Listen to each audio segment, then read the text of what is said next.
13 November, ons vorder geestelik. Ons moet geestelik oorvloediger wees.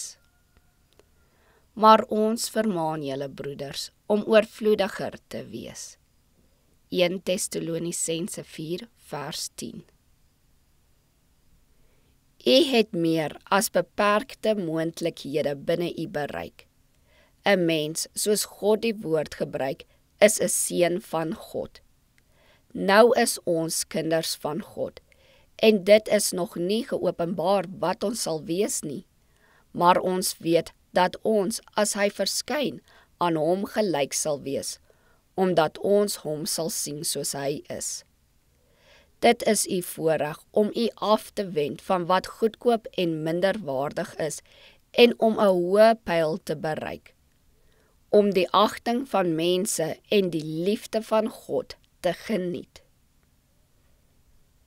Die geestelike werk wat die Here aan jong manne en aan mense van alle ouderdomme opdra, bewys sy agting vir hulle as sy kinders.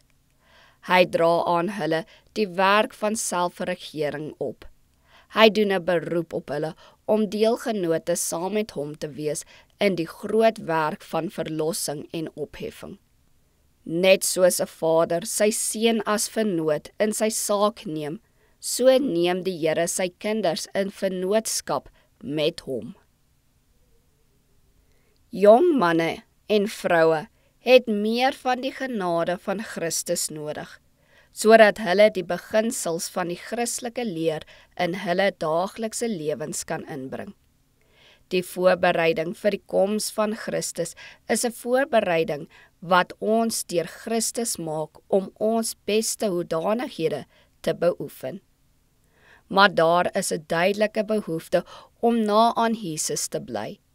Hy is ons sterkte, ons bekwaamheid en ons krag. Ons kan vir geen oomblik op onsself steun nie.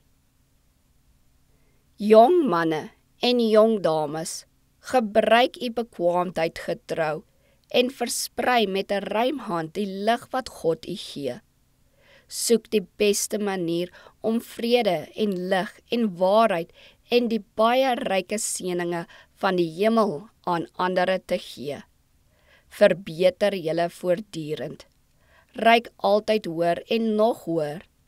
Wat nou tel is julle vermoë om julle verstandelik en liggaamlike kragte tot die uiterste toe in te span, terwyl julle die ewige werklikhede in die oog hou.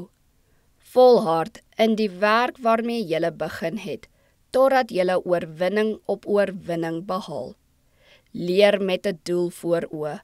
Mik na die hoogste pyl, sodat julle al hoe meer goed kan doen, om so die heerlikheid van God te weerspieël.